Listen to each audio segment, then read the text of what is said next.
Morning, Pastor Steve here again. Philippians chapter 1 again, 15 through 18a, we'll say this morning. Paul writes here, some, to be sure, are preaching Christ from envy and rivalry, but others from goodwill.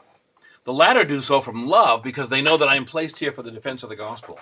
The former proclaim Christ from selfish ambition, not sincerely, because they think they can cause trouble for me in my imprisonment. What is the result? Only that in every case Christ is preached. And in this I rejoice. Paul had it right, you know. Comparison is odious when it comes to the body of Christ. There are televangelists that you might watch and think, well, I don't think I would do it that way. No, probably not. There are ministries that are held up as successful. There are people that have left churches because of a nasty split. Envy, rivalry. God is not fazed. God is not fazed. You see, it's the gospel of Jesus that's the power of God unto salvation. And also it can happen because somehow along the way, we get the idea that we're the best, we're the biggest, we're the most holy, we're a large church and so, or we're a small church and therefore, yeah, whatever.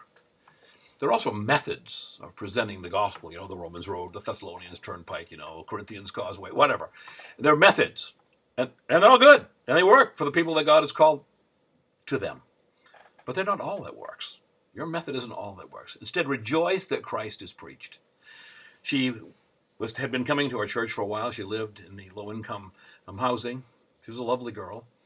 And she wasn't an evangelist as such, but she called me on the phone in tears one day and said, I was trying to witness to my neighbor, and I couldn't remember all the stuff, and I forgot where the verses were. And I said, what happened, Susie? And she said, well, she got saved. Nonetheless, Christ is preached. God doesn't need my expertise. He just needs me to show up, and he'll do the work. Rejoice that Christ is preached. Let's stop having rival issues. Rejoice that Christ is preached. Thanks. Have a great day.